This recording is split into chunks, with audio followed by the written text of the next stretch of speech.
जय माताजी मित्रों, આપણે નવા વ્લોગની શરૂઆત કરી દીધી હવારમાં। હવે અહીંયા કંઈ કામ નથી ને હમણાં ઉતરાયણ છે એટલે કોલેજે કંઈ જવાનું છે નહીં, એટલે હવે ગામડે ભાગવાનું છે। એટલે હમણાં ગામડે તૈયાર તો થઈ ગયો હું, આ ઠેલો બેલો તૈયાર થઈ ગયો છે। હવે ખાલી ગાડલું હકેલવાનું બાકી છે।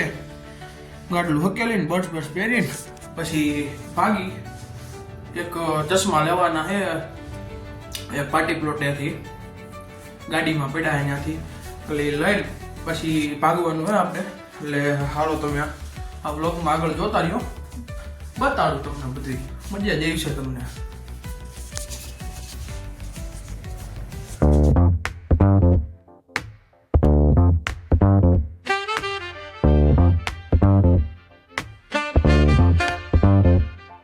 On the corner where the shadows creep, whispers of the city, secrets they keep. Underneath the street lamp steady burn.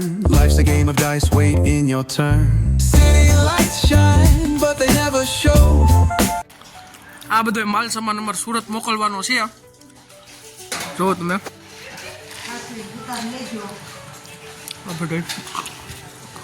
આ બધું સુરત મોકલવાનું છે। ઠેલા ભરીને રાહે આ વાડીની કોબી હોતી જવાની છે સુરત। આ સાહીના બાટલા છે, બધું જવાનું સુરત। આ સુરત જવાના બિસ્તરા પોટલા બધું રેડી થઈ ગયું હતું કમ્પ્લીટ, અને બધા જવા નીકળી ગયા હતા। જો બસે આવી ગઈ છે જનતા ટ્રાવેલ્સ, સુરત સુધી ઊભી ન રહીએ, બસ આવી ગઈ છે। પછી આ જો અંદર ઠેલા મૂકવાની શરૂઆત કરી દીધી હતી। હા, ઠેલા ચડાવતા હતા, પછી બસમાં બધું કમ્પ્લીટ ચડી ગયું ને બધા જતા હતા। એટલે હું ઘરે આવીને મેં ખાઈ લીધા વઘારેલા ભાત, અને આ પછી બહાર ટ્રેક્ટર આવતા હતા ફેરા, એટલે આ શેરી હરખી કરતા હતા।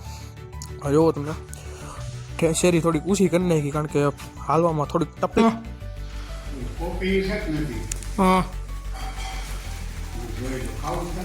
તો ખાઈ નાખી, હાલો। હા હા, પપૈયું સુધારી લીધું, પપૈયું ખાવા, પપૈયું ખાતો હતો। પછી આ વાસળી ઠેકડા મારતી હતી તો જોવો તમે, પછી વાસળી ઠેકડા મારતી હતી, પછી આ વડાપાઉં બનાવવાનું ચાલુ કરી દીધું હતું મેં। હું ને મમ્મી બે બનાવતા હતા વડાપાઉં, જો, અને એવું બધું હાલતું હતું। હું ભરતો હતો, મમ્મી ગોળીઓ બનાવતી હતી। આપણી આ સ્પેશિયલ જગ્યા છે ખૂણો, આપણે સવારમાં નાસ્તો કરવા આ ખૂણામાં જ બેહી, બાજુમાં સેવડાનો ડબરો પડ્યો હોય ને એટલે સારું રહે ને। જ્યાં વડાપાઉં બની ગયા હતા ને ખાવા બેસી ગયા હતા અમે। જો હું છું, આ જીલીઓ છે, આ જીલીઓ ફ્રી ફાયર રમે છે, ધબધબાટી બોલાવે છે। બે ભાઈઓ હરખા જ છે, બે એટલી રમે છે।